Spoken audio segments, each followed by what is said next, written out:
Eddie Ray, Coach will stay or just throw it open? Let's throw it open. All right, throw it open. Questions for the coach?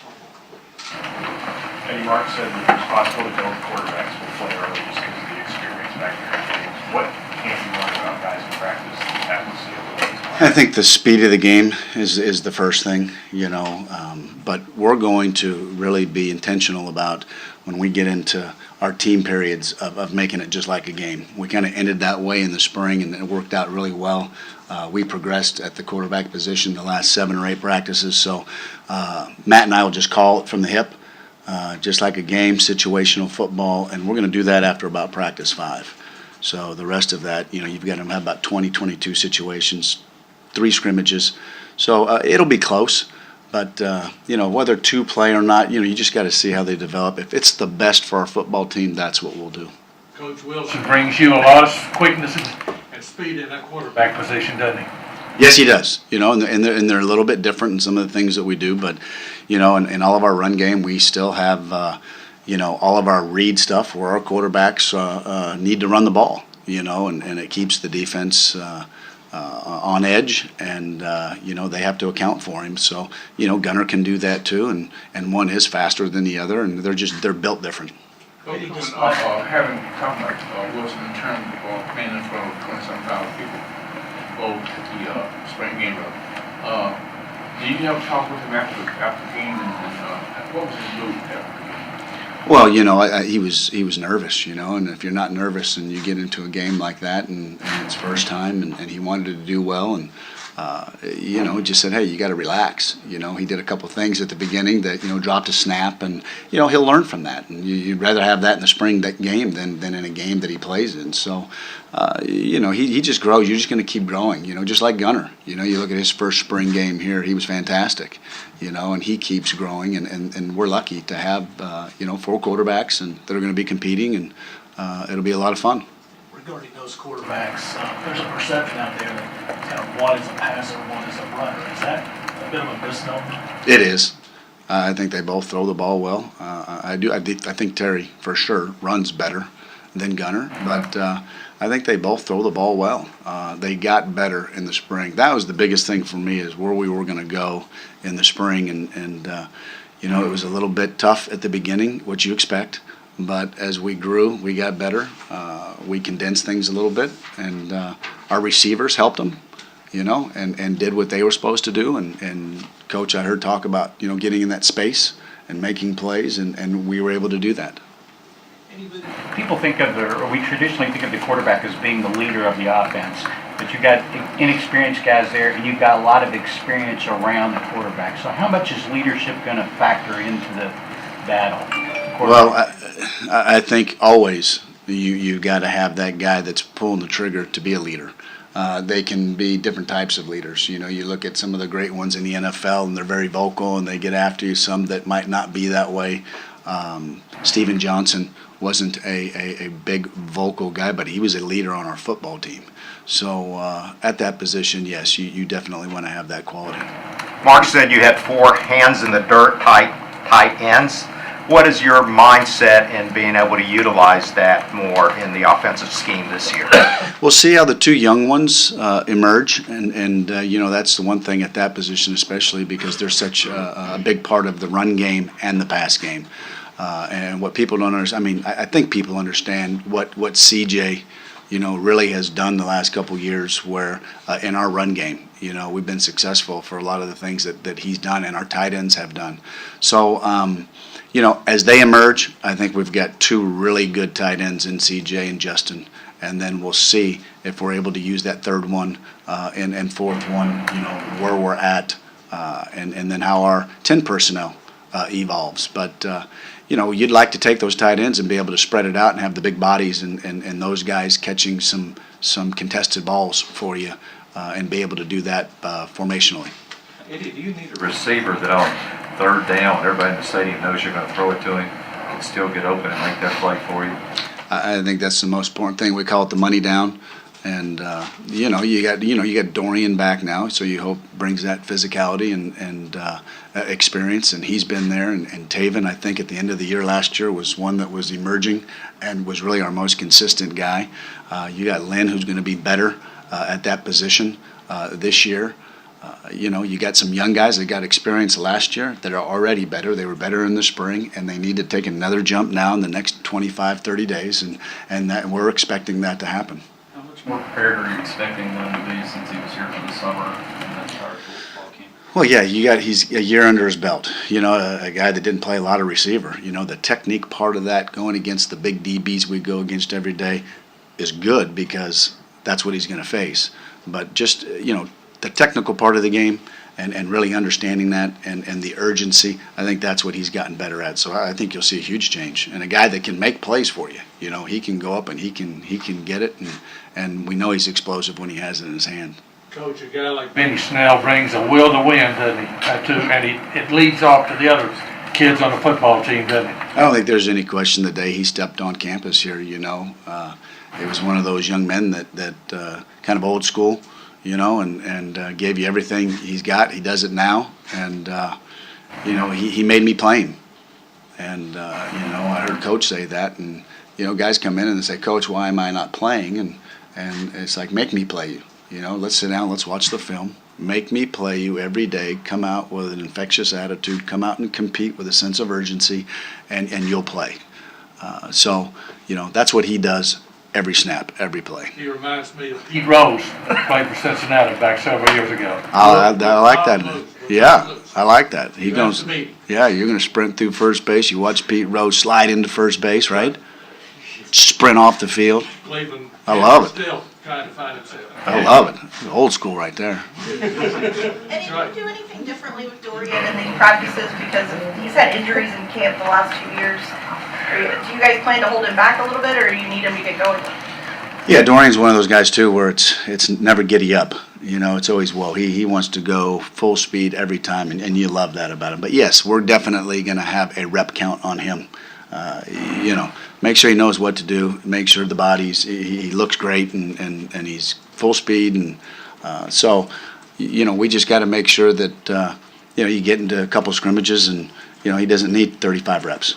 That doesn't make sense. So get him banged up a little bit, hit, and just so he's ready to go, so we can get him to that first game and hopefully have a nice, healthy season. For the guys behind him that are younger, what do you need to see from them? What do they have to do to be able to get on the playing field? They've got to master their craft a little bit more, whether that be getting off the line of scrimmage, whether that be making contested catches in those small spaces Coach talked about. And I really do believe that we did a little bit more of that at the latter part of the spring. Our first scrimmage was atrocious. The second scrimmage it was like night and day. We need to continue from there, and a lot of that came from the competing part with some urgency. They've got the talent. Now they've got to put it all together. And being in the second year for some of them young guys, really knowing what to do now is going to help them play faster. Sometimes you could see it last year. They weren't playing like they needed to be playing because they weren't quite sure.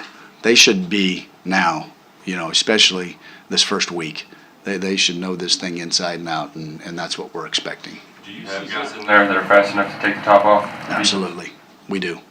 I think Coach Ed's done a great job with those guys. We've gotten bigger, faster, stronger, and I don't think there's any question.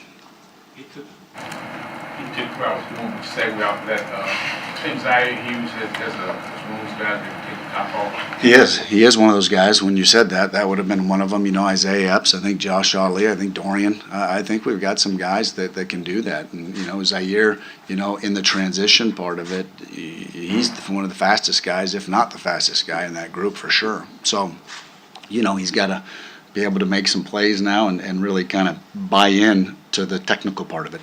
Coach, you guys have been here a while, so the staff's been here as well too, haven't they? I mean, you guys know each other. You've been here 2 or 3 years straight, so that's a conducive outfit too. I think so. I think anytime, I was at Auburn for 10 years, and everything is good when that happens. Not only the continuity of the coaching staff, but your recruiting, the relationships, and the scheme. And it does. It makes it a lot better, I think, for the kids too and their development.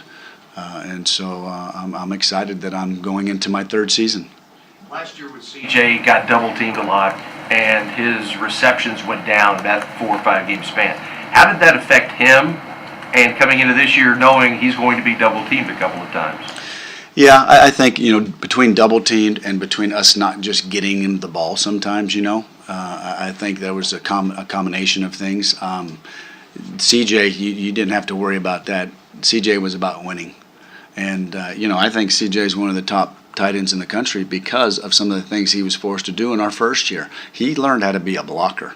And you know what? At that next level, you have to be a blocker. And I think there's some kids that don't buy into that. And CJ was kind of forced in that role when we got into a lot of Wildcat and we were pounding people to try to figure out who Steven Johnson was. And I think that's helped him. And so we have found some ways over the spring to the summer with studying some different people of ways that we can single him up.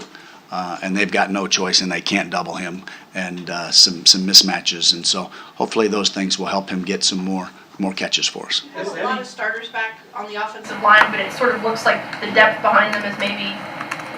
How do you feel about that depth in those guys kind of behind your main guys? You know what? You never really know about that group until you get into games. I think you've got, Mason Wolf, I think, is a guy that started to come this last spring. Luke Faulkner, he is. Luke has come miles. He had I think it was mono. Is what he had. Is that what he had when he was out? He was out for a while. Lost some weight, came back, and he looked good this spring. Our tackles, those guys are going to be really challenged this year, when we get into the spring, especially with the guys that are rushing us. So we're going to find out real quick about that second team. John will have 2 or 3 guys always in the rotation. We're always going to keep working guards to tackles, tackles to guards, and I think he does a fantastic job at that. So we just got to keep developing those guys, and we'll see how many. A couple years ago we had 9 in a rotation. Then I think we went down to 7 because of some injuries. So we'll just see how that plays out as we go. When you're trying to find and develop a quarterback, how much more at ease are you with those guys up in front on the O-line that have that experience and proven themselves? Well, I think it's huge for a quarterback. I think Coach talked about that and he hit on it. That we're going to have a new quarterback. But we've got an experienced offensive line. They've been in the trenches. They know what's going on. And then we've got some receivers that are young that are coming up, and they should be better, and some older ones that are coming back. We've got, I think, the running back position. We've gotten better because we've made Benny better by those guys competing, and with Saeem and AJ. And then our tight ends are solid. So you can't ask for a better scenario. For if you're going to have a new quarterback, that you want to have some experience behind them, and they got to do their job to help them out. Eddie, is Walker Wood healthy? What are your expectations for him? He is healthy, and probably since he's been here, this is the healthiest he's been. And he's a gym rat, if you will. He comes in, he's always studying the game, and just to see him keep progressing, number one, physically, okay, and keep getting stronger, and then as he keeps learning the offense develop. And that's with all of them, especially at that quarterback position, because it's tough. So we've got 4 of them that can throw the football, and so it's going to be fun to watch them. I heard Stephen Jackson, John say that the offensive line last year they played behind one of the nastiest, maybe the nastiest in the league. How much does that translate this year? Well, when we talk about our standards on offense, number one is protect the football. We've got that's the team, and number 2 is that we wanted to be explosive. But number 3 for us was being physical. We've got to have some toughness about us, and that's been that since I got here. That's my mentality. That's all I know. That's what I know in this league.